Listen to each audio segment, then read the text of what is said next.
ओम नमो भगवते वासुदेवाय नमः। स्वागत है आप सभी का मेरे HS भारद्वाज यूट्यूब चैनल पर। कृष्ण जन्माष्टमी की कथा। इस कथा के श्रवण करने से पुत्र प्राप्ति के योग बन जाते हैं। भगवान कृष्ण का आशीर्वाद प्राप्त होता है। जीवन में आ रहे सारे कष्ट और परेशानी दूर हो जाते हैं। भाद्रपद मास के कृष्ण पक्ष की अष्टमी तिथि को कृष्ण जन्माष्टमी का पर्व मनाया जाता है। भाद्रपद अष्टमी को श्री कृष्ण जन्माष्टमी कहते हैं क्योंकि यह दिन भगवान श्री कृष्ण का जन्म दिवस माना जाता है। इसी तिथि की घनघोर अंधेरी रात को रोहिणी नक्षत्र में मथुरा के कारागार में वसुदेव की पत्नी देवकी के गर्भ से भगवान श्री कृष्ण ने जन्म लिया था। यह तिथि उसी शुभ घड़ी की याद दिलाती है और सारे देश में बड़े धूमधाम से जन्माष्टमी मनाई जाती है। द्वापर युग में राजा उग्रसेन मथुरा में राज्य करते थे। उसके आतताई पुत्र कंस ने उन्हें गद्दी से उतार दिया और स्वयं मथुरा का राजा बनकर बैठ गया। कंस की एक बहन देवकी थी जिसका विवाह वसुदेव नामक यदुवंशी से हुआ था। एक समय कंस अपनी बहन देवकी को उसकी ससुराल पहुंचाने जा रहा था।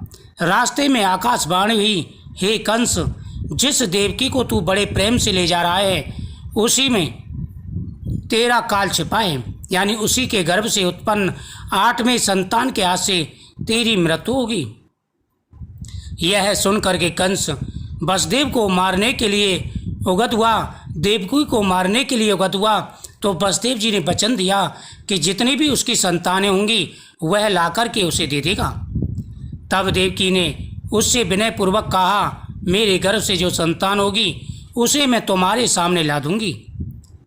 बहनोई को मारने से क्या लाभ है। कंस ने देवकी की बात मान ली और मथुरा वापस चला आया। उसने वसुदेव और देवकी को कारागृह में डाल दिया। उसने कहा, यदि मैं तुम्हें तुम्हारे घर छोड़ूंगा तो पता नहीं तुम अपनी संतान की जगह पर किस संतान को दे दोगे, इसलिए मैं तुम्हें अपने कारागार में अपने पास रखूंगा और जो भी तुम्हारे संतान होगी वह तुम्हें मुझे देनी होगी। वसुदेव देवकी के एक एक करके 7 बच्चे हुए और 7 को जन्म लेते ही कंस ने 6 को मार डाला। 7वें जो थे भगवान की योग माया ने भगवान की आज्ञा से 7वें को, यानी जो बलराम हुए थे, वह रोहिणी के घर में पहुंचा दिया। कारागार में उन पर कड़े पैरे बैठा दिए गए। उसी समय नंद की पत्नी यशोदा को भी बच्चा हुआ। उन्होंने वसुदेव देवकी के दुखी जीवन को देख 8वें बच्चे की रक्षा का उपाय रचा।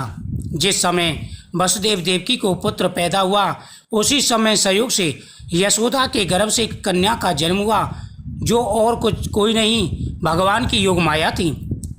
जिस कोठरी में देवकी वसुदेव कैद थे उसमें अचानक प्रकाश हुआ और उनके सामने शंख चक्र गदा पद्म धारण किए चतुर्भुज भगवान प्रकट हुए।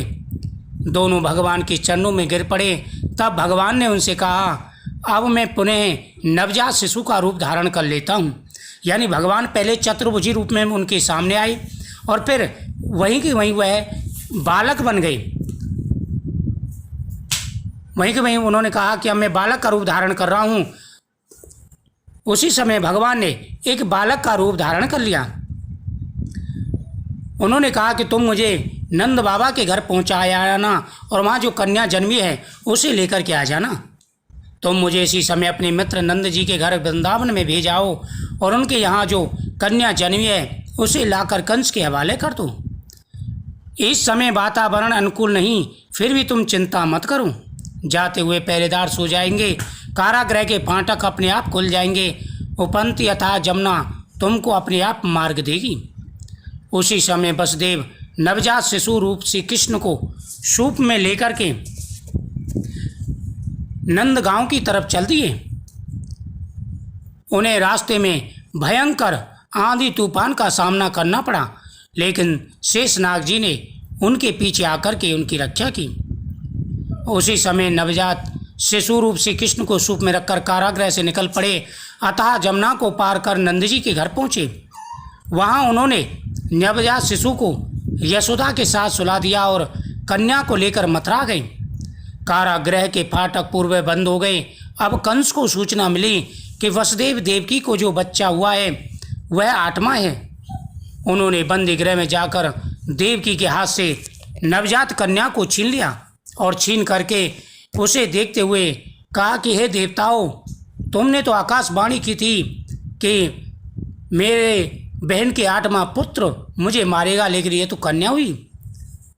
ऐसा कहकर उसने कन्या को उठा करके जमीन पर पटक दिया। इस दिन यह कथा सुनते हुए जिनको पुत्र की कामना है, ओम देवकी सुत गोविंदम वासुदेवम जगतपते देहि में तनम कृष्णम त्वामहं शरणं गतः, इस मंत्र का कम से कम 2 माला 5 माला जितना हो सके उतना जाप करना है और भगवान के सामने रखा हुआ प्रसाद आपको खाना है। इससे आपकी मनोकामना पूरी होगी।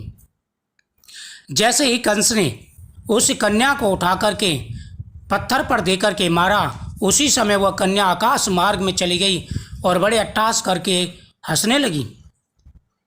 उस कन्या ने कंस से कहा, मूर्ख, तू मुझे क्या मारेगा?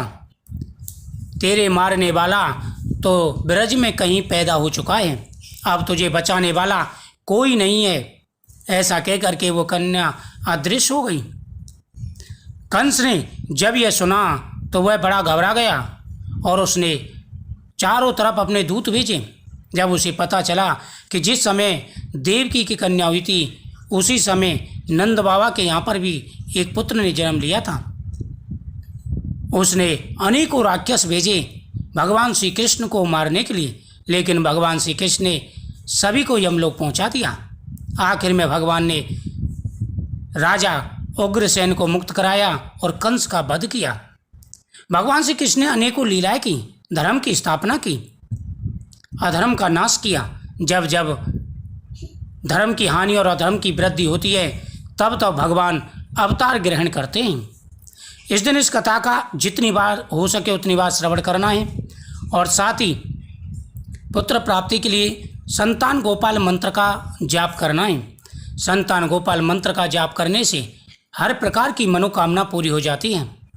इस दिन भगवान के सामने रखा हुआ नैवेद्य आपको खाना है। रात के 12 बजे भगवान को स्नान कराएं। स्नान कराने के बाद में स्नान का जो जल है पंचामृत है उसे आप पिएं। भगवान के सामने केले का फल, खीरा तथा पंजीरी का प्रसाद रखें और भोग लगाने के बाद में 12 बजे के बाद इस प्रसाद को ग्रहण करें। इस कथा के श्रवण करने और प्रसाद के ग्रहण करने से भगवान पुत्र धन प्राप्ति का आशीर्वाद देते हैं। इस दिन भगवान शिव का पूजन भी करें, गौ माता की पूजा करें, पीपल वृक्ष के नीचे दीपक जला के परिक्रमा करें। बहुत बड़ा योग है। इस दिन अगर आप ये उपाय करते हैं तो आपकी किस्मत बदलने से कोई नहीं रोक सकता। मुझे उम्मीद है आपको यह कथा बहुत ही सुंदर लगी होगी। भगवान श्री कृष्ण सभी मनोकामनाएं पूरी करते हैं। सच्चे मन से भगवान की आराधना करनी चाहिए। वीडियो को ज़्यादा से ज़्यादा शेयर करें, चैनल को सब्सक्राइब करें। जय श्री कृष्ण।